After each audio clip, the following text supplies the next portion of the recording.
makonfine niya every time na meron tayong hearing if you look at the calendar of events. Kaya sinasadya niya na magpa-confine para hindi siya maka-attend ng hearing.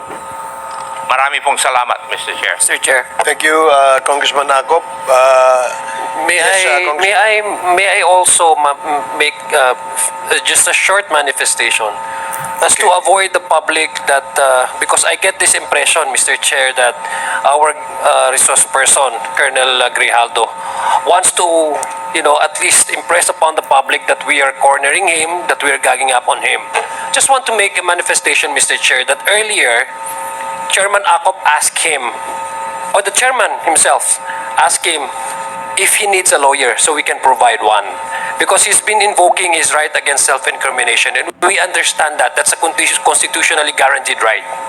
And we do not want to push or to even force anybody, especially if it's our guests and our resource persons, to say something that would incriminate him, that would be used against him at the court of law. He was asked what's the basis of him invoking that right, when in fact the question of Deputy Speaker J.J. Suarez was merely on an affirmation that the affidavit he gave during the Senate investigation was really true, because he was reading on the affidavit and he was quoting word by word the exact affidavit, an exact portion of the affidavit given by Colonel Grijaldo to the Senate hearing. And that was merely a confirmation from him. In fact, when he answered in reply to DS.J.J. Suarez earlier, his response is very much in conflict with the answer in itself. No? Sabi niya, I would stand by my affirmation, I confirm my affidavit which DS.J.J. was reading, and yet he says he invoked his right against self-incrimination. So he confirmed it, and yet he do not want to confirm it at the same time. So it's a conflict, no? Mismo sa sagot niya. That's the reason why Chairman Akop asked him what's the legal basis, what's his legal basis for invoking this right against self-incrimination. And being a non-lawyer himself, the chairman was lenient to even ask him, would you want a lawyer? We can provide you. Ang sabi po niya, hindi na niya kailangan. I just want to make this manifestation so that this cannot be twisted online. Because I'm sure there are ready trolls, paid trolls, who will twist this scenario here. Ang gagamitin naman nila sa atin ay ginagangap natin ang ating mga resource person. We have given him all the legal course in order to protect him and ask him kung kailangan niya ng legal advice. And he admittedly responded na hindi. Having said that, Mr. Chair, I have one quick question that I'd like to ask Attorney Conti. Mr. Chair, if I may be allowed. Okay. Yeah, thank you. Attorney Conti, have you been in courts, no? I'm seeing may litigation, no? And you also present evidences minsan yung mga testimonies, ng mga affidavits, minsan in a manner of text message or mga video clips, no? Tama po ba? Yes, Your Honor. Video clips, text messages Yes. considered as electronic evidence. Yes, okay. Earlier, you watched the video clip kanina when Congressman, the Chairman Dan Fernandez and Chairman Benny Abante entered the room where Colonel Grijaldo was already inside, no? Nakita nyo naman po, no? Yung video kanina. Yes. And after a few minutes, they exited the same room. Tama po ba? Yes, Your Honor, I saw that. As a lawyer, based on your experiences in trial courts, no? Assuming that this is an evidence, and I presume this is an evidence, Mr. Chair, to prove that the two gentlemen here were telling us the truth and nothing but the truth, as opposed to the affidavit of Colonel Grijaldo. In your professional experience, having having seen all the evidences in the context nung halimbawa itong pinakita as opposed to the affidavit ni Colonel Grijaldo, would you say that it's a normal reaction of someone who was forced to lie to come out with all smiles, magandang disposisyon, at nakipaghawakan pa sa former colleague niya? Is it normal for a behavior of a person, individual, who are let's assume na tama yung sinasabi niya, totoo, assuming without conceding that he was forced by too influential. Because kung titingnan mo yun, the two gentlemen outranked him in position. Court, ito yung kumbaga kung sa basketball, ito, advantage na, court advantage nilang dalawa, nasa kwarto, sasabihin na itong gawin mo, magsinungaling ka, etc. based on his affidavit. Would that be a normal reaction of a person who was forced to say something, to lie before his teeth na magsabi na dapat ito ang gusto naming sabihin mo at alam niyang mali at hindi tama at kasinungalingan? Doon sa nakita mo, from you, base your professional experience, would that be a normal reaction of someone who was forced to lie? Yes, Your Honor. Well, first, I cannot or I should not appreciate that as a lawyer. I should appreciate it as a normal human being. Your Honor, that kind of appreciation of, is this consistent with human experience? It would not be consistent with human experience to see someone coerced leave a room without any restraints at sasabihin na hindi siya na pinilit siya sa loob ng kwarto. So it would be inconsistent with what we have seen. And Your Honor, this kind of evidence will only prove that, however, on the other hand, that these gentlemen went into the room, left the room at these times, and the last person to leave the room was Colonel Grijaldo without anyone keeping him in detention. So yung kumbaga, ang maiisip po kasi ng karamihan yung parang restraint is parang inaresto ka. His freedom to leave the room without any pressure or even without the presence of the two others. I think the two lawyers were still inside the room. We did not see that in the video. It would say that Colonel Grijaldo was not under arrest. To an extent, as a human being, I would say he was not under duress. Thank you for that response, Attorney Conti. Sure. In fact, Mr. Chair, the responses and the explanation of the two gentlemen, the two chairmen, was actually believable because based on sa mga responses niya, wala naman, it was plainly evident, paglabas nila, it reinforces yung mga sinasabing, yung atmosphere doon sa kwarto ay hindi naman ganun intense, no? Kasi nung lumabas sila, hindi naman for few minutes, so parang ordinary day lang. As opposed to Colonel Grijaldo, who was, I suspect, parang masyado siyang, Yes, Correct. Mr. Chair. So technically, the investigation as far as Alan C. was concerned was continuing. Yes, Para Mr. sa'yo. Chair. He was even included in the case that we filed in court. He and Johnson Chua, Mr. Chair. Sir, in the 3 months that you conducted this surveillance on Alan C. and the several other key personalities of this Dumoy raid, no? Would you say that it was extensive ang pag-surveil ninyo? Yes, Mr. Chair. Would you say that it was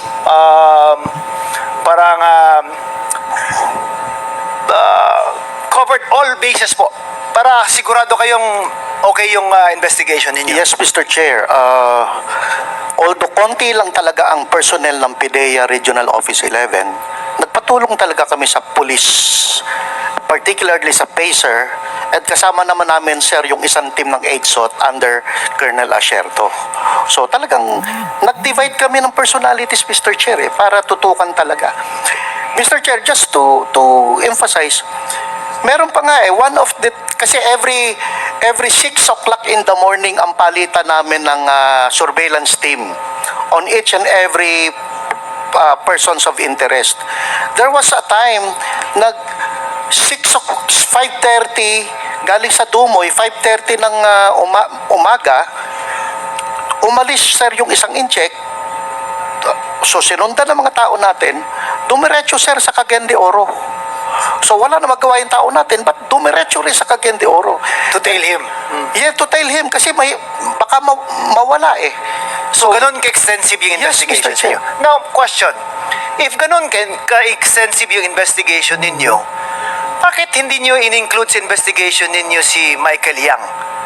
When you already knew at that time that Alan C. had a business with Michael Yang. Mr. Chair, kasi nga, walang Michael Yang na lumalabas dun sa initial investigation, sa initial intelligence namin. Mr. I get that, sir. You already testified to that before. Ang question ko lang kasi, sinundan niyo siya sa Bunawan kasi may foam factory siya doon. Bakit hindi niyo siya sinundan sa DCLA? May business din siya doon eh. And Jed C testified that Alan C had several meetings with Michael Yang. Mr. Chair, hindi naman lahat ng tao, although maraming tao talaga kaming kinonsider, hindi naman lahat ng tao, tututukan natin. Ang dealing with Michael Yang during that time, as stated by Jed Pilabil, is that magkatabi sila ng si Michael Yang ang may-ari ng commercial building, kung saan doon nagbebenta ng foam sila Jed Alan C. Pilabil. Yes, Mr. Chair. So, hindi naman lahat dapat nating puntahan since Michael Yang is not included in the investigation. So, sayang yung tao namin na idadala kay Michael Yang kesa sa ipa-follow up namin yung ibang personalities. I'm asking that, sir. Kaya nga, tinanong kita kanina kung how extensive was the surveillance. Sabi niyo extensive. In fact, sinundan niyo pa to Cagayan de Oro. I mean, the fact that you send someone to Cagayan de Oro to tail a person and not question someone within the city, parang doon ako patungo, sir. I hope you understand, Yes, no? yes, Mr. So why not? Why wasn't there an investigation on Michael Hindi Yang? kasi kilala si Michael Yang during that time, Mr. Chair. Hindi kilala talaga si Michael Hindi Yang. kilala in the sense na connected to drugs or something like that. Anything. Or connected to illegal activities. Anything, Nothing like Mr. that. Chair. Wala talaga, hindi talaga kilala. Kasi kung kilala siya, Mr. Chair, talagang Sisilipin niyo rin. Yes, sir, Mr. Chair. Okay. How about yung Bunawan? Was it connected to any illegal activities? The foam factory? Michael Yang, Mr. Chair. No, Alan C. Yes, Mr. Chair. But you only found out about the scrubbers after you raided it, di ba? Yes, Mr. Chair. But prior to that, was Alam there any- namin na foam factory niya yon, Mr. Okay. Chair. Kasi nga, nagbebenta siya ng... Kaya, if you will let me finish po, prior to the raid, was there any illegal activity going on in the foam factory? Nag-prioritize kami, Mr. Chair, kasi during that time, Yes or no, sir? yes, kasi yung gusto ko lang makita ng committee, yung point of thinking ko during that time. Sige. Marami na kaming areas of interest. Pero, nakunan kasi namin ng actual video, Mr. Chair, yung Dumoy Laboratory na talaga nagmamanufacture doon. Right. So, stop muna kami sa iba, doon kami nag-prioritize, Mr. Chair, sa Dumoy Laboratory. Dumoy. Yeah, ang tanong ko po is bakit niyo in-include ang foam factory kung sa tingin niyo wala naman kayong illegal activities na nakita prior to the raid? Na andun, sir, namin nakita si Alex Kim. Si Alex Kim. Yes, Mr. Chair. Ah. Yun yung chief chemist nung laboratory. Okay, so you're saying that what triggered your interest in the Bunawan foam factory was the presence of Alex Kim. Yes, Mr. Chair. So without the presence of Alex Kim, you would not have dug Pinabayaan deeper namin. to the Bunawan foam factory. Yes, Tama Mr. po ba? Yes, Mr. Chair. Okay, now, last na lang, no? Ito lang ang question ko lang. It's possible for investigation. Therefore, Mr. Chair, if it's possible, then I would strongly suggest that this Hanggang ngayon may mga threats pa rin na within Davao City.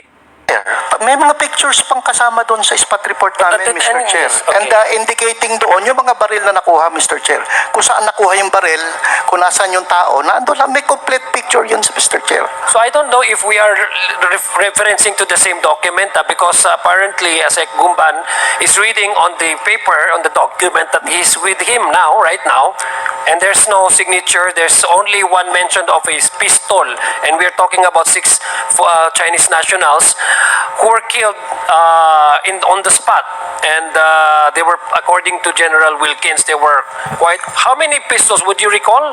Parang 4 yun, Mr. Chair. Yeah, but it does not go with the spot report that they Mr. have. Chair. Yes, please. Kasi yung binigay ko sa National Office is the complete spot report. Yung pinapakita nila, Mr. Chair, is coming from the database na, sir. Wala namang narrative doon. Kung in-encode nila yon, hindi kompleto, hindi tama yung pagkakakuha nila doon sa spot report. Kasi Mr. Chair, yung spot report na pinadala namin, kompleto yun with picture. Okay.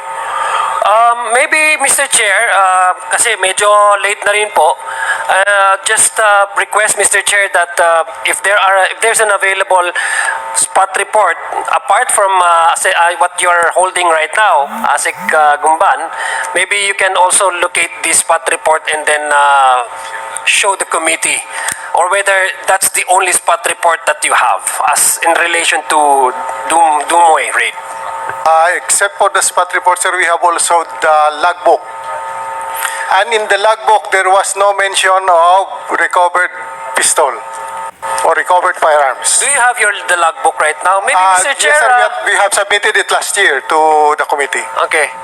Maybe, Mr. Chair, next hearing, I'd like to delve more into this because this is a very widely publicized raid. No less than then the mayor of Davao City, President Duterte, was present after the raid. That's how important the Dumoy raid is. It was widely publicized and reported in major local circulation. So I'm just wondering why there seems to be two versions on the same story and same incident that happened. General Wilkins, the reason why I ask you to do not hesitate to Yes, Mr. Chair. correct my records, because I'm basing my questions on the documents that we are in possession. So right now, I'm looking at the details on how the Chinese were killed and the manner by which they were killed and why they were killed and how many pistols were there sequestered or collected. According to you, kasi kayo po yung head nung operation na yun, and I also believe that you have prepared this spot report, no? How come Pdea now cannot provide us with the spot report as you described it, when in fact, according to you, you have submitted all of these documents to the Pdea National? Mr. Chair, I suggest, Mr. Chair, we can also ask the SOCO of Region 11, Philippine National Police SOCO. Kasi sila yung nag-conduct ng after scene of the crime operation. But definitely, Mr. Chair, kasi part of the spot report, may 2 police na tinamaan doon, sir, Mr. Chair, on different places, on different area. Okay. So, imposible na nakikipagbarilan ng pulis tapos isa lang baril ang nakuha. Okay. I think, Mr. Chair, with all due respect and in fairness to you, General Wilkins, kung ako po tatanungin mo, in your professional life, this would be one of your crowning moments because you were able to stop the local manufacturing of drugs. That's the reason why I'm very confused, because this is something that you should be proud of. Tapos yung basic As our lead apartment is concerned, Mr. Kumpleto. Kaya hindi ma-piece ni Honorable Adjong. Even myself, I cannot piece or complete the puzzle. Why? Because there are certain pieces that are missing. And the only available pieces of evidence would be the statement of Mrs. Gen.Wilkins C. The blatter in the custody of Pdea regarding the sequence of events that transpired during that incident. That would be correct, Pdea. Yes, Mr. Chair. And the third document would be the affidavit of Las Cañas. Tatlo, we do not know where Alan C. is. There's no report where he is from the official documents, except yung statement ni Mrs. Gen.Wilkins C. when she appeared sa isang hearing. At ang sinabi niya na a friend called her during that time doon sa incident that her husband is already dead. Yun lang ang piece of evidence natin na magsasabi kung ano ang nangyari kay Alan C. Yung statement ng asawa niya na may nagsabi, tumawag sa kanya na patay na yung kanyang asawa. 2, yung 11, we do not know where they are.